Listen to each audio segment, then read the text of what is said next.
da ya kamata duk masu da'awar yancin mata su kula su kalli dokokin Allah, ayoyin alqur'ani da hadisan manzon Allah, irin yadda suka yi wa mace adalci, suka yi mata insaf.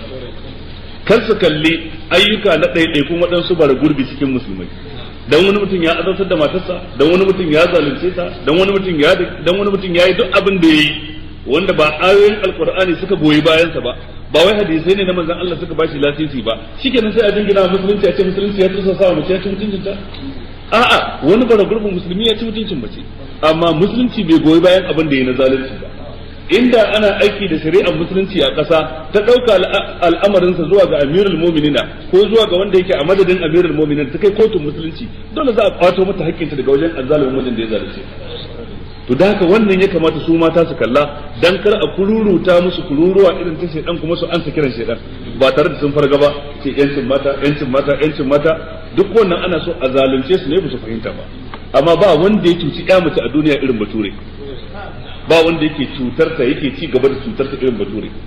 Dan yanzu a nan gurin idan yarinya mace tana yawo tana talla a kasashe irin namu, tana tallan gyada, tana tallan abinci, tana tallan goro, duk waɗanda suka yi makaranta za su rena mata hankali, sai ai local ce gashi nan tana talla, ai illiterate ce tana talla, ai wace ce da sauransu. To waɗanda suka yi karatu din suka kammala su kuma sai a rinka talla da su, ai tallar taya da su, daga tayar mota sai mace ta bude tunyar ta kusa da tayar, ta dauki hoton tayar da motar, sai ka rasa me zaka kalla, tayar ko cinyar. Ma'ana ana tallar taya da cinyar.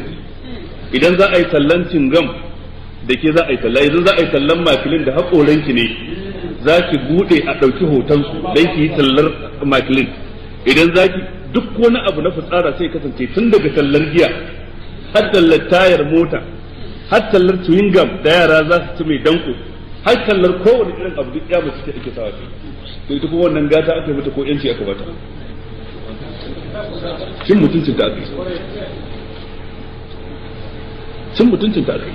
Sabulun wanki mace za a sa ta, sabulun wanka mace za a sa talla, chalk na rubutu a makaranta mace, biro na rubutu mace, duk za a sa yar talla mai certificate kenan.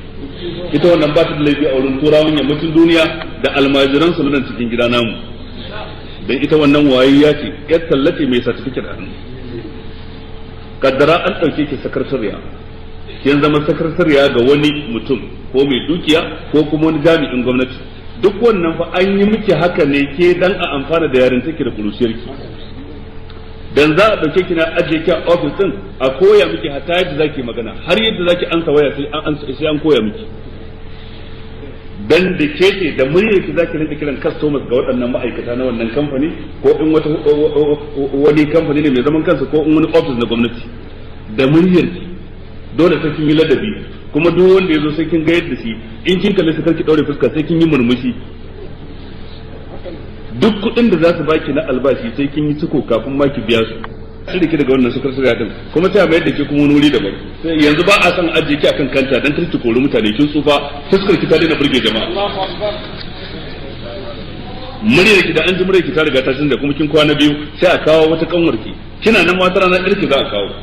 Duk ko mutum ɗaya ne ya kashe kuruciyarki, ya kashe kuruciyar kanwarki, ya kashe kuruciyar yarki, shi kadai namiji guda ɗaya. Akwai zaluncin da ya wannan da cin mutuncin da ya wannan? To amma duk wannan su mata waɗanda ba su da wayewa ta fuskar addini ba sa fahimta, sai ɗauka wannan shine ci gaba. Ai ki fito ki ma ki ka faɗa da maza, ki ka faɗa da maza ki yi me, ki je ki ce me, dan ba za a dake ko kowa. Kuma ƙarya suke su kansu a ce wai ai ka faɗa da musulmi. Su ma sun san ƙarya suke, ko ban ɗaki suke sai sun ware na maza daban na mata daban, saboda ka'idar daban ne suke da juna. Kowa yana da kasa'is nashi wanda ya ci karo da dan uwansa, ta yaya za a ce sun zama ɗaya? Duk zancen banza da ya ce sun zama ɗaya.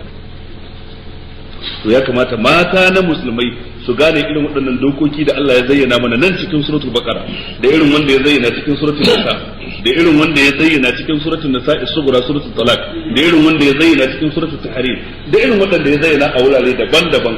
Ga babuka nan daban-daban a cikin sahih bukhari, sura su kutum Allah ya warewa mata a cikin alqur'ani suratul nisa'i, amma ba ce suratul rijal ba.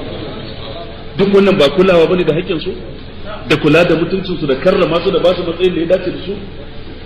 to duk wannan bai ishe ki ba kuma sai an zuga ki, kina zaune cikin mutunci, an wajarta miji ya ciyar da ke, ya yi miki sutura, ya baki ɗakin kwana, ya yi kaza, ya yi kaza, ya yi kaza, sai kika ce ke ba ki son wannan, so ki fito da kanki ki nema.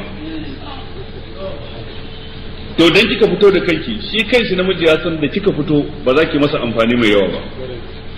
Don idan aka ce ga wani kamfani yana da leburori 10 maza, ga wani kamfani yana da leburori mata, in har ana bukatan adadin matan da za su kai daidai da 10 can maza, sai fa an sami mata 20 zuwa 30 ko 40.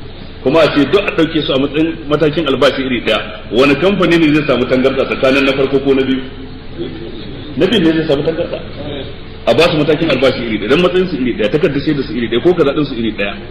Sannan kuma ta zo dole ta haihu, idan ta haihuwa ba ta hutun haihuwa, tana da ciki an ba ta hutun ciki, ta haihuwa an ba ta hutun haihuwa, to ita za ta yi aiki. Kin yi 'yan watanni kaɗan an samu juna biyu, dole a rinka ko dai a ce ta zo rabin yini ko kuma a ce gaba ɗaya ma an ba ta hutu. Shi ko namiji na nan ba juna biyu ba kaza yana ta aiki gogan naka.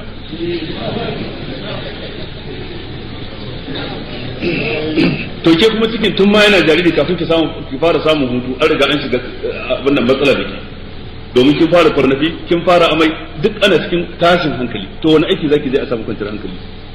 Lokacin da ta fita wajen aiki da juna biyu, kowane namiji haushinsa take ji, dan wani namiji ne ya dora mata wannan dakon da take dauke da shi, sai ta ji haushin dukkan maza don saboda shi. To duk waɗannan ababai ne da Allah ya tsara wanda ya bambanta mu da juna ta hanyar fasa'is namu. Idan aka ce dole sai an haɗe, to an shiga cikin rigima kenan. Da haka amma idan muka ɗauka za mu baiwa mata yancin su da addini ya basu, yanci na addini, yanci na imani, yanci na sallah, yanci na zakka, yanci na mallakar dukiya, yanci na kyauta, yanci na kaza, ga sunan ake da cikin alqur'ani, yancin sadaki, yancin kyauta na tabbati, yancin ciyarwa, yancin tufafi, yancin kaza, ga sunan a lissafa cikin alqur'ani mai girma masu tarin yawa, waɗanda manzon Allah sallallahu alaihi wasallam ya tabbatar musu gurgurdai da ayoyin alqur'ani suka nuna, gurgurdai da hadisan suka nuna.